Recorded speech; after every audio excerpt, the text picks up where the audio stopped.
Right now news में आपका स्वागत है। ताजा तरीन खबरों के लिए चैनल को सब्सक्राइब कीजिए।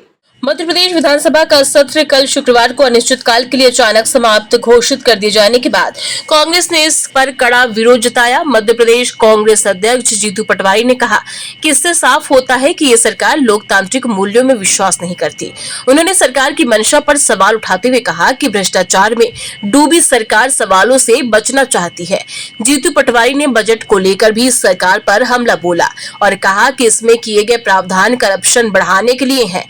उन्होंने वित्त मंत्री से इस्तीफा देने की मांग की। सरकार चर्चा से बचना चाहती है। जीतू पटवारी ने कहा कि 20 साल में ये सबसे छोटा बजट सत्र रहा। उद्देश्य क्या था?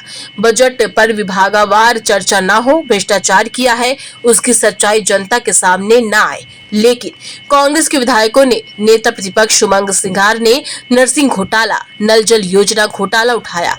इसमें हमारे विधायकों के जिस तरह से आक्रामक रुख अपनाया, उसने सरकार का असली चेहरा सामने ला दिया। उन्होंने कहा कि सवाल ये उठता है कि जब ये सत्र 1 जुलाई से 19 जुलाई तक प्रस्तावित था, तो ऐसा क्या विषय हो गया कि आपने बीच में ही सत्र समाप्त कर दिया।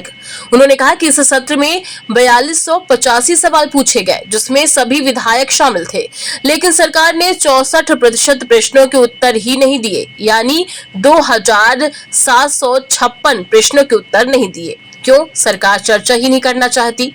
सरकार संसदीय कार्य व्यवस्था का सम्मान ही नहीं करना चाहती। उन्होंने कहा कि सरकार ने अनुदान मांगों पर चर्चा नहीं की, क्योंकि सरकार को चर्चा पर भरोसा ही नहीं था। शून्यकाल की सूचनाओं को नजरअंदाज किया गया। 500 ध्यानाकर्षण की भी अनदेखी की।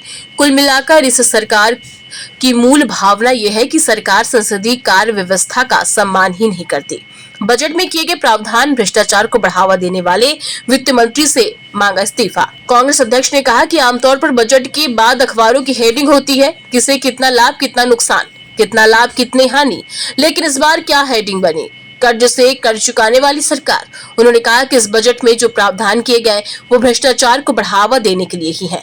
जो सरकार पिछले कर्ज का 64% खर्च नहीं कर पाई, वो वृद्धि दिखाकर और कर्ज लेकर जनता को कर्जदार बना रही है।